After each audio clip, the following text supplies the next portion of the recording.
Release is required. Release. Buenas noches, Fernando. Encantado de tenerte con nosotros. Vamos a dar comienzo a esta nueva sesión, esta nueva charla para la regeneración argentina. Agradeciéndote mucho tu presencia. Estas charlas son patrocinadas por la Fundación Atlas por una Sociedad Libre y tenemos hoy el gusto de darle la bienvenida al diputado Fernando Iglesias, diputado por Juntos por el Cambio, recientemente autor del libro El Medioevo Peronista y la Llegada de la Peste. El diputado Iglesias es un prolífico escritor y periodista especializado en temas de globalización y economía del conocimiento e información. Este tema en particular es el tema del peronismo, es un tema que Fernando en el cual ha incursionado en varias oportunidades, está escribiendo sobre esto hasta donde yo puedo saber desde el 2007, y este nuevo aporte lleva su sello desde la portada del libro hasta la última línea. Es una argumentación vigorosa, como es el estilo de Fernando.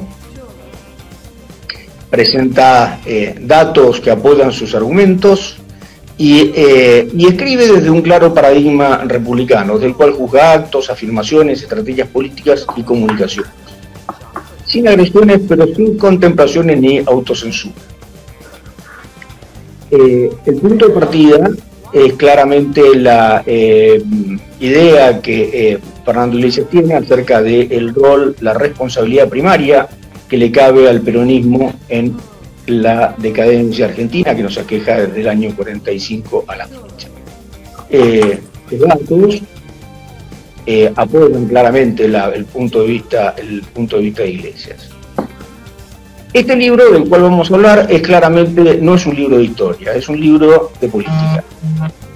Muestra las herramientas sociales, económicas, pero sobre todo conceptuales y comunicacionales con las que el peronismo se ha valido, no solo para ocultar el reiterado fracaso de su propuesta política, sino que ha conseguido a través de estos medios reeditar su ascenso al poder, su ascenso al gobierno, repitiendo una suerte de patético día de la marmota que nos mantiene en la frustración y el estancamiento. Nacido en el 45 de una revolución militar como expresión de los sectores que encarnaban la antimodernidad de la Argentina del momento, ha encontrado la forma de plasmar una organización política, social y corporativa obsoleta de su construcción, pero que le ha permitido hacerse del poder sin que las mutaciones contradictorias que ha ido sufriendo hayan permitido que la sociedad, víctima de este travestismo sin resultado, descubra el engaño y lo relegue al recuerdo. Explicar este extraño fenómeno es el objeto del libro Medioevo Peronista y la Llegada de la Peste. Tiene un fin claro. En estos tiempos dominados por sanitario, uno podría decir que este libro es una suerte de batuta. La idea es entender cómo han hecho lo que han hecho para, en primer lugar, poder defenderse uno, poder inmunizarse uno, y en segundo lugar, contribuir a sanar a la sociedad. Yo me voy a callar y le voy a pedir a Fernando que él explique la tesis de su libro, que lo va a hacer con toda seguridad mucho mejor que yo. Adelante, Fernando, por favor. Bueno, muchísimas gracias. Les agradezco a todos, a Martín, a todos de la Fundación por el interés en mis opiniones, que me halaga. Bueno, ¿qué es el medioevo peronista? Es un libro que se iba a llamar Vamos a volver. Es decir, iba a ser un ensayo sobre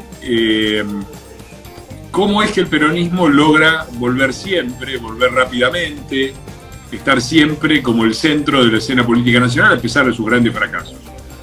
Después apareció la peste, apareció la necesidad de de conceptualizar de alguna manera esto, pero sobre todo me pareció necesario hacer una descripción del modelo. Y cuando busqué un modelo para describir el modelo peronista, me dio el medioevo. O sea, fue directamente entender las claves del peronismo en clave medieval, ya sea en su proyecto de poder, es esta idea de que hay un solo poder, que el poder es el poder ejecutivo, que la justicia y el parlamento deben a la voluntad del ejecutivo y la voluntad del ejecutivo a la voluntad de una sola persona. Ya sea la concepción económica industrialista, que ya cuando el peronismo la propuso, la idea de la sustitución de importaciones y el énfasis en la industria, la exacción al resto de los sectores económicos, especialmente el agropecuario, para financiar fiscalmente a la industria. Todo esto ya era casi...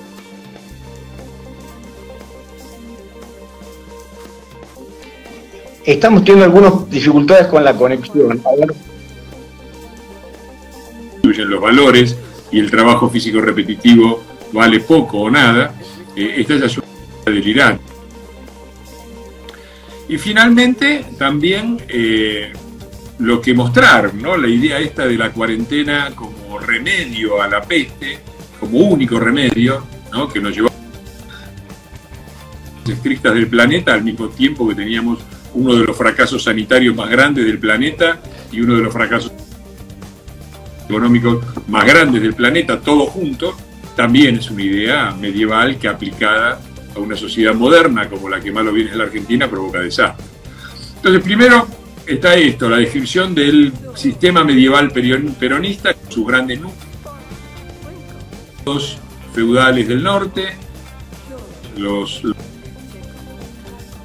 del sur y las baronías del conurbano, que es básicamente donde ellos tienen concentrado el poder, donde han logrado reducir a la gente a súbditos, que es el centro del proyecto medieval y del centro del proyecto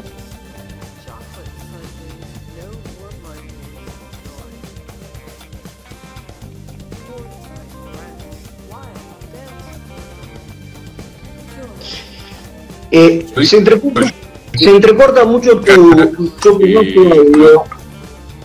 Sí. ¿Sí se escucha bien? No, se entrecorta tu audio frecuentemente. Tal vez sería bueno que tratara de conectarte de vuelta. A ver, ¿puede ser? A ver, un segundo. A ver, estoy cambiando un poquitito el volumen y ajustando esto. ¿Ahí me escuchan mejor o no? Sí, ahora te estamos escuchando. A ver, aunque bueno. Sí, probemos. Interrúmpanme y si no me conecto de nuevo. Digo, lo característico de este poder centrado en las provincias feudales del norte, en los califatos del sur, petroleros, y en las baronías del conurbano, es una característica central. Está muy claro la reducción de los ciudadanos de todos esos territorios a ser súbditos.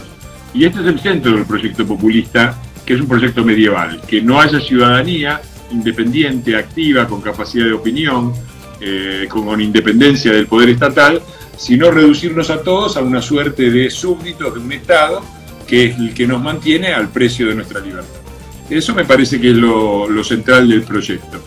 Y el libro, la pregunta esencial que se hace es ¿por qué? Si todos los procesos peronistas terminaron en alguna forma de la catástrofe, con el país dividido por la mitad, a veces con muchos grados de violencia política, con enfrentamientos que han conmocionado a las familias argentinas, con fracasos económicos evidentes, donde después de 3 o 4 años de gastarse todos los activos y de reventar todas las chequeras, tuvimos largos periodos de decadencia, y sin embargo los muchachos logran volver. ¿Por qué? Esa es la pregunta central que intenta responder el libro, y encuentra 3 explicaciones básicas. Una, la formidable capacidad que tiene el peronismo de crear leyendas y relatos, de reemplazar a la realidad con un discurso que tiene poco que ver con la realidad, pero que es creíble para gran parte de la sociedad argentina.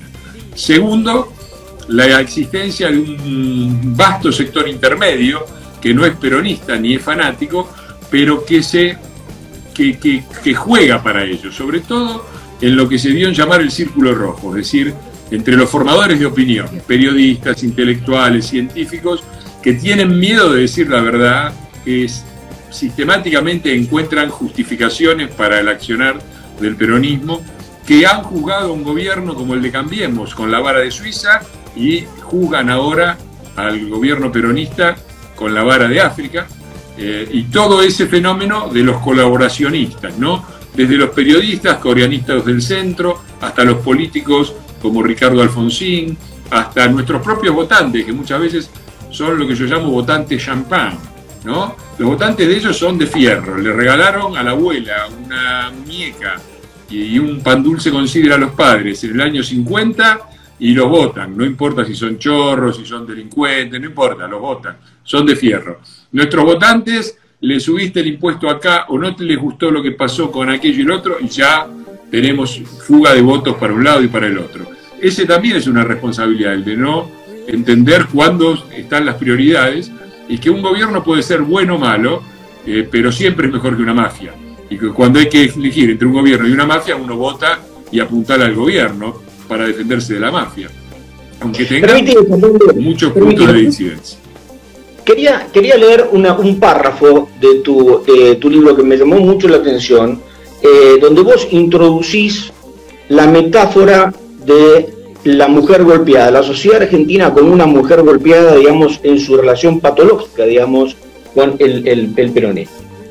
Voy a leer un pequeño párrafo. Dice: el peronismo, partido que encarna un poder psicopático, omnipresente y omnisciente, ha transformado a la sociedad argentina en una sociedad mujer golpeada. Y el kirchnerismo, su encarnación en el siglo XXI, ha perfeccionado esa herencia de opresión y control. ¿Serías tan amable de desarrollar el concepto de mujer golpeada? ¿En qué sentido vos ves este paralelismo entre la reacción de la sociedad frente al peronismo y el síndrome de la mujer golpeada? Bueno, es algo que yo vengo estudiando desde hace rato. Estoy siguiendo sobre todo a un psiquiatra con el que hicimos hace no mucho un café con Iglesias, el doctor Marietán, que tiene un libro fascinante que es El complementario y su psicópata. Lo que dice Marietán es que a cada psicópata le corresponde un complementario, es decir, alguien que no solamente es víctima, sino que es cómplice al mismo tiempo de ser víctima.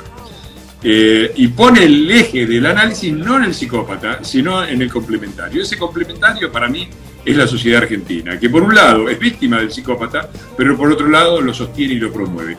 Y te voy a dar un ejemplo muy claro. Cuando uno escucha el discurso de Alberto del año pasado para ganar las elecciones, es exactamente el discurso del marido golpeador que le pide a la mujer que lo deje entrar de nuevo, que le abra la puerta. Dice exactamente las mismas cosas. Dice: bueno, volví mejor, soy mejor que antes. Sí, está bien, antes te pegaba, pero ahora volví mejor, no te voy a pegar. Si me dejas entrar vas a ver que vamos a ser distintos, porque volvimos mejores. Después le recuerda, como cualquier marido golpeador, los momentos de felicidad. Los mejores días fueron siempre peronistas. ¿Te acordás de la sidra y el pan dulce de los 50? ¿Te acordás de la jubilación sin pagar aportes? Los mejores días siempre los pasaste conmigo. Después descalifica al ocasional amante con el que se fue la mujer golpeada, ¿no? Ese cheto que no sabe hacer nada, con una papa en la boca, el domador de reposera, no me vas a comparar a mí. Todo es el discurso del marido golpeador pidiéndole a la sociedad argentina que le vuelva a abrir la puerta. Y por supuesto, la promesa de un futuro fácil. Te voy a poner plata en el bolsillo, te voy a llenar la heladera, vamos por el asado, volverán los días mejores, vamos a poner de pie al país. Toda una serie de promesas que no tenían ni sustento, ni programa, ni plan. Porque si ellos están diciendo, vamos a suponer que tuvieran razón en decir que recibieron tierra arrasada. Entonces, ¿cómo es que le van a llenar los bolsillos a la gente habiendo recibido tierra arrasada? La realidad fue exactamente al revés. No recibieron tierra arrasada, recibieron una macroeconomía, una microeconomía complicada, pero una macroeconomía bastante de las mejores que tuvo la Argentina en mucho tiempo, y lo que hicieron en un año fue un desastre total, donde todo fue para atrás y todo empeoró. Pero la gran responsable en esto es la mujer golpeada, que le abre la puerta, le da el 48% y después se enoja o se admira de que vuelvan a hacer lo mismo que hicieron siempre.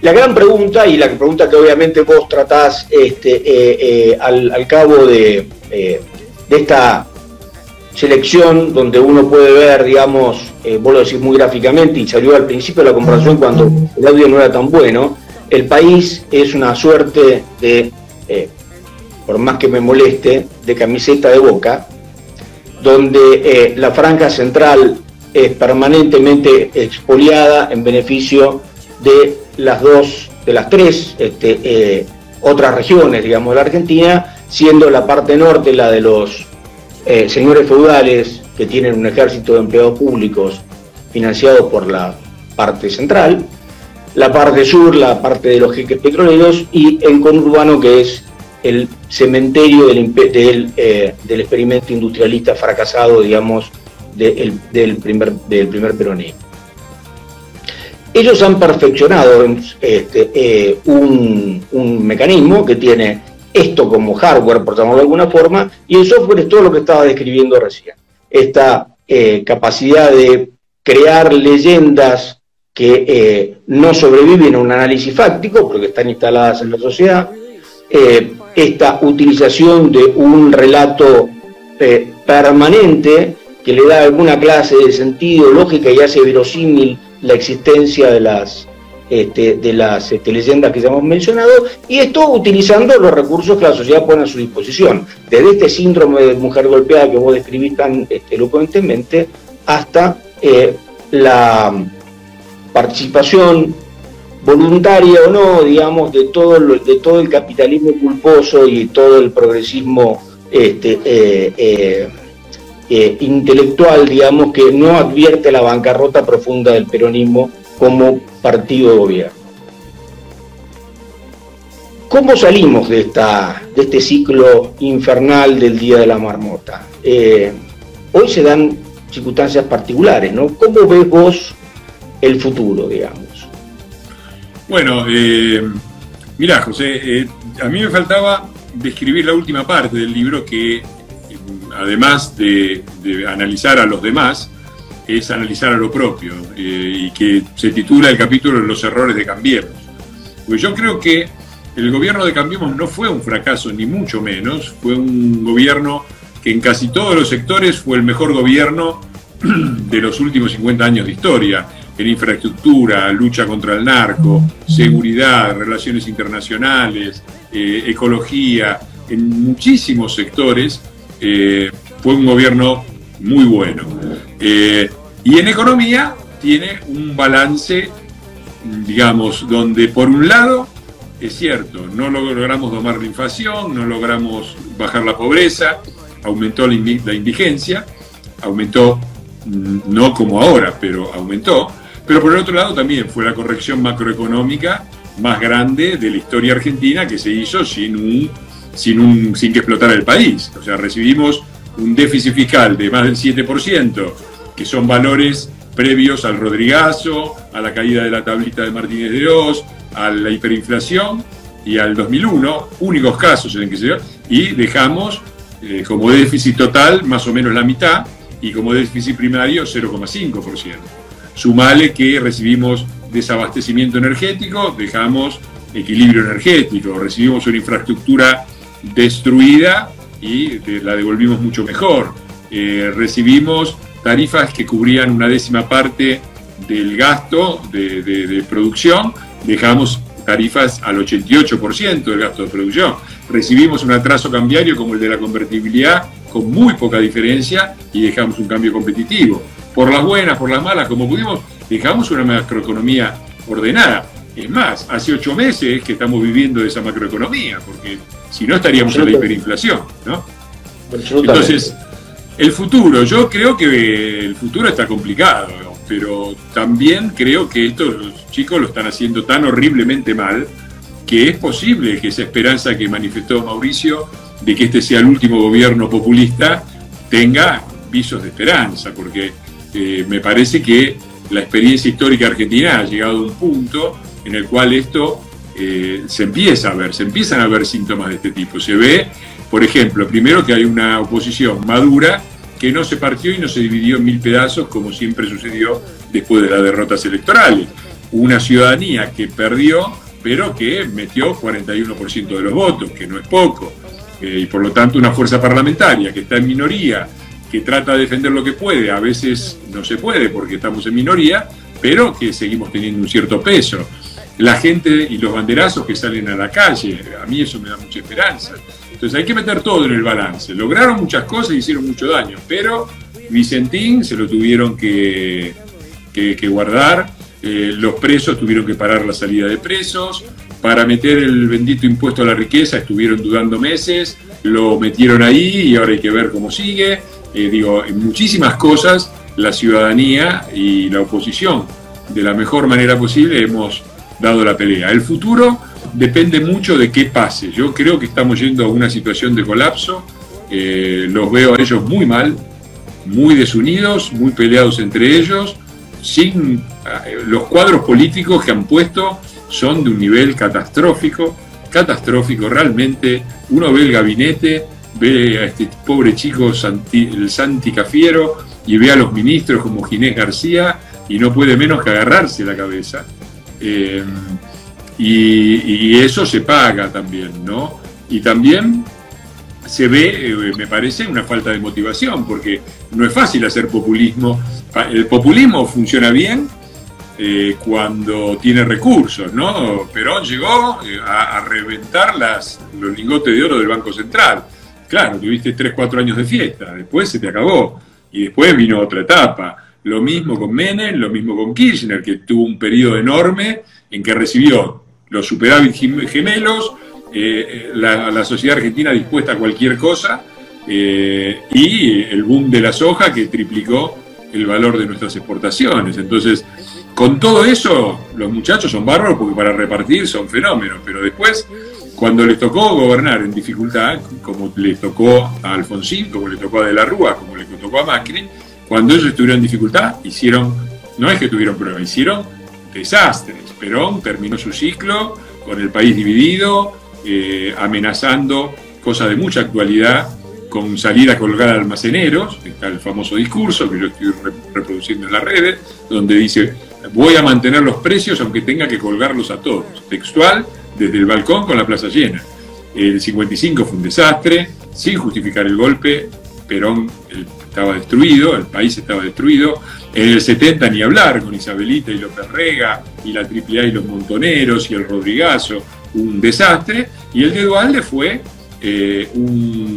un gobierno que sacó al país al costo del mayor ajuste social de la historia, porque todos los récords que estamos empezando a batir ahora, de desocupación, de pobreza, de indigencia, eran récords que tenía Duhalde. Entonces, cuando no tienen toda la plata en el bolsillo, los muchachos no son buenos gobernando. Con viento a favor, con viento de cola, gobierna cualquiera. Entonces yo creo que hay una esperanza. Creo que podemos llegar a darlo vuelta, que en el 21 hay que votar bien, hay que tratar de llegar al 23 con el control de una de las cámaras, y entonces la cosa puede llegar a revertirse. A todos los problemas que vos has mencionado, yo quisiera agregar dos cosas. Por un lado, tenemos una construcción política en el gobierno tremendamente disfuncional, donde la cabeza legal del gobierno no es el principal accionista político del partido que lo ha llevado a ese lugar. Dios sabrá cómo se pueden compatibilizar las agendas de alguien que tiene que gobernar versus la agenda de la principal capitalista, digamos, de esta asociación, que tiene sus objetivos propios, que van desde la impunidad hasta el establecimiento de una dinastía familiar. Entre las cosas que vos mencionaste en tu libro como críticas a Cambiemos, hay una que me resultó muy interesante, que es la ausencia de un relato propio, digamos. Esta siendo la Fundación Atlas, nosotros lo traduciríamos como la ausencia de una narrativa de la libertad. Me gustaría mucho que escuchar tu opinión al respecto, que nos digas ¿Cuáles serían los elementos constitutivos que debería tener esa narrativa de la libertad en estas circunstancias? Sí, está muy bien. Yo no diría que hay una ausencia. Yo creo que empieza a haber un discurso republicano y de una democracia liberal, es decir, como se entiende en todo el mundo. Si no, no habría los banderazos. En esto yo le reconozco un enorme mérito a la doctora Carrió, que fue en muchos casos, sin adherir a todas sus estrategias, y ahora en particular estamos muy en desacuerdo con respecto, por ejemplo, al tema Rafecas, pero también es cierto que quizás fue la primera gran dirigente política con llegada que empezó a anunciar la idea de que la república y de que las libertades, eso me parece muy valioso. Y me parece que el error ha sido sobre todo el no valorizarla, no salir, como se dice ahora, una expresión que yo detesto, a dar la batalla cultural. ¿Qué es la batalla cultural? Es el debate público, ¿no? Los quienes vienen de una tradición militar y creen que todos son batallas y amigos y enemigos, lo llaman batalla cultural. Yo creo que es el debate público. Hay una serie de ideas en el debate público que es necesario salir a desmentir, a falsar, para decirlo en los términos de Popper. Yo hoy, en estos días, pensaba en algunas de las frases más célebres del peronismo y me preguntaba si no es evidente que estamos atrapados todavía en ella. Lo digo porque hay mucha gente que dice, no, el kirchnerismo no es el peronismo, son cosas distintas. Bueno, ¿estamos o no estamos en combatiendo el capital? Digo, el impuesto a la riqueza y los 15 impuestos que subieron, eso no es combatir el capital. Hoy le hice un reportaje para mi programa de TV por YouTube ¿cómo se llama? Me sale Buscalia, a Marcos Buscalia, que justo había escrito este tema, combatir al capital es combatir el empleo. Bueno, estamos en combatiendo el capital. Estamos en alpargatas sí, libros no. ¿Cómo se entiende que un año estuvieran cerradas las escuelas, sino con una subestimación absoluta de la importancia de la educación, de los libros, es un país a contramano de Sarmiento. La Argentina fue grande porque fue creada por un gran pensador que entendió la importancia de la información y el conocimiento en la construcción de un país en el siglo XIX, lo que hoy llamamos la sociedad del conocimiento y la información. Sarmiento no lo habrá escrito como teoría, pero lo escribió en la historia argentina como práctica. Y todos sabemos que el país duró y todavía sigue existiendo en forma más o menos civilizada gracias a las escuelas y a la importancia de la educación creadas por Sarmiento en el siglo XIX, y después Roca con la ley y todo lo que quieran, pero y eso, en ese país, un año de suspensión de clases. ¿Cómo se entiende? Alpargatas sí, libros no se entiende. Y una más, otra frase célebre del peronismo: al enemigo ni justicia. No estamos viviendo en el país donde al enemigo ni justicia. ¿No es eso una cosa central de la idea del peronismo? Que es todo para nosotros. ¿No se ve eso también, inclusive desde el punto de vista económico? ¿Qué otro programa económico? El gobierno tiene dos, no un plan económico, tiene dos. Pan para hoy, hambre para mañana.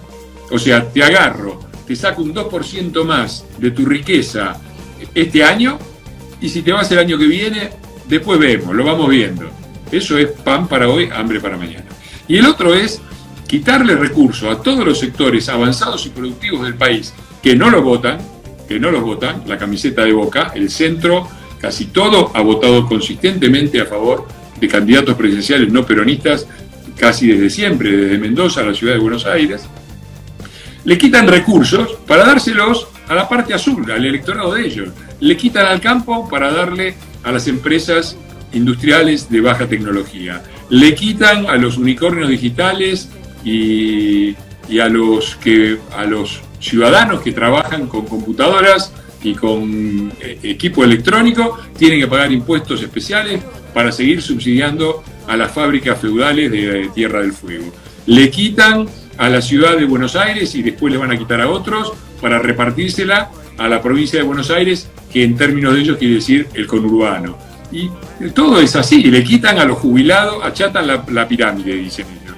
¿Qué quiere decir esto? Que le quitan a los jubilados, que pagaron toda la vida sus contribuciones, para darle a los que entraron por la ventana y no pagaron. O sea, le quitan a lo más avanzado, a lo más productivo, para darle a los subsidiados. Y esta es la grieta que divide la Argentina. es muy clara, donde vos la veas. Andá a una marcha de ellos y preguntale, ¿usted qué recibe del Estado? ¿Y qué pone? Todos reciben mucho más en la marcha de ellos del Estado de lo que ponen. Y anda a una marcha nuestra y vas a encontrar lo contrario, toda gente que pone y del Estado casi no recibe nada.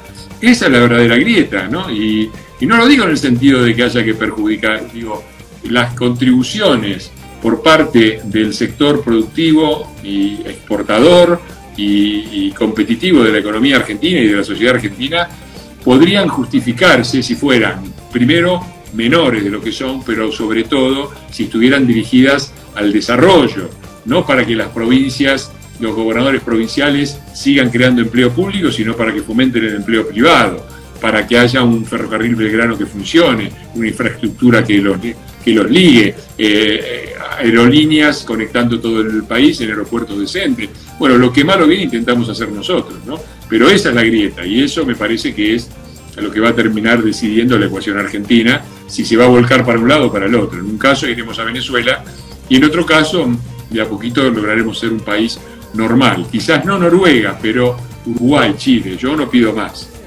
Bueno, eso de por sí sería un progreso fundamental de salir de esta situación de interinato, de fragilidad que es extraordinariamente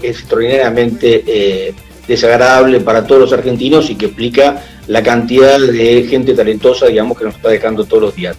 Una última pregunta y te liberamos porque ya has cumplido ampliamente con nosotros.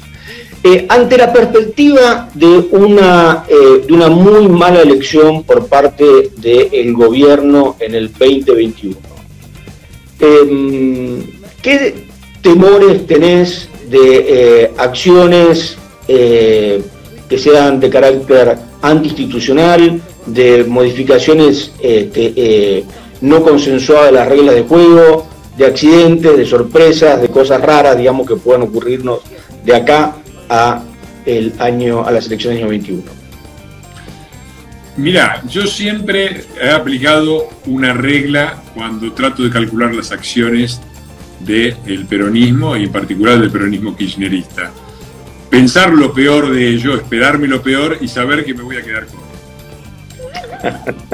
Así que, porque a mí yo no soy un psicópata, entonces las cosas que se le ocurren a ellos a mí no se me ocurren. A mí siempre me daba la sensación de que se les iba a caer el plan económico porque no tenían más cajas para vaciar. Y siempre encuentran una caja nueva estos muchachos, es una cosa impresionante, ¿no? En aquella época encontraron las FJP, las vaciaron a otra cosa. Ahora están yendo por el fondo de los jubilados. Inventaron este impuesto que no es otra cosa que ir a saquear las cajas que tienen los otros. Y dámela, que así... Digo, así que yo me espero lo peor. Yo creo que son capaces de hacer cualquier cosa. Me parece que, ya lo he dicho públicamente, que Alberto Fernández es un canalla político, es un operador dispuesto a cualquier cosa, nunca ha tenido un solo principio, nunca ha tenido ninguna ética ni ninguna moral y está al servicio de lo que corresponda con tal de estar donde está. Así que me puedo esperar cualquier cosa. Nosotros estamos muy atentos a esto. Estamos organizados y monitoreando directamente todo lo que tiene que ver con el proceso electoral, porque tememos que efectivamente que haya trampa en el correo. Ahora apareció un proyecto de voto por correo, digo, todo una locura, ¿no? El correo está en manos de la Cámpora, bueno, una justicia electoral débil. Yo sostengo que el objetivo final de la reforma política no es la impunidad de Cristina, de la reforma judicial. La impunidad de Cristina es el mínimo, porque la única impunidad que puede tener Cristina, aunque la sobresean en todas las causas, esas causas se pueden volver a abrir, está el tema del juicio Irrito, la única garantía que tiene ella de que no va a ir presa es tener el poder. Y es por eso que lo puso Alberto a contramano, se tuvo que tragar un enorme sapo, porque las cosas que había dicho Alberto de Cristina eran terribles, ¿no? A mí me dicen que a veces criticás mucho, escuchen las cosas que dijo Alberto, de las cosas que la acusó de... Bueno, yo creo que ella va por el poder permanente, por eso ya está preparando a Máximo y a Kicillof para que sean los sucesores, y ella entiende que la única garantía que ella tiene de no ir presa es conservar el poder, y por lo tanto el objetivo de la reforma de la justicia es la reforma de la justicia electoral, el control de la justicia electoral. Y eso tenemos que estar muy atentos, porque si tocan eso, si controlan eso, nos quedamos claramente sin país, estamos en un escenario verdaderamente venezolano, y eso no está muy lejos, viene ahora, en el 2021, donde efectivamente yo creo que ellos van a tener un resultado electoral muy malo. Bueno, Fernando, cumpliendo la palabra empeñada, te vamos a liberar. Te agradezco muchísimo, ha sido muy claro, muy enriquecedor, como siempre, escucharte. Te agradecemos tu valentía en la defensa de las ideas republicanas y esperamos contar con tu presencia próximamente con nosotros en Fundación Atlas. Te mandamos un abrazo. Bueno, gracias, a disposición de ustedes. Es un gusto. Yo creo, cuando discuten si hay que ampliar o no, cambiemos, si ellos piensan siempre para ampliar para el lado del peronismo, yo siempre les digo que sí, que tenemos que ampliar para el lado del liberalismo verdadero, del que entiende que la lucha por las libertades económicas no se puede separar de la lucha por las libertades políticas, y que la política es una actividad que bien hecha, es una actividad digna, valiosa y que merece la participación. Empezando por el gran Juan Bautista Alberdi, que es el ícono, que no era propietario de una pyme, sino diputado de la Nación, y que no escribió un libro de teoría económica, sino un libro de teoría política que se llamó Las Bases y que nos dio una extraordinaria constitución sobre la cual el país prosperó durante casi un siglo. Así que el agradecido soy yo y siempre a disposición. Volveremos a hablar entonces. Un abrazo grande, buenas noches. Saludos.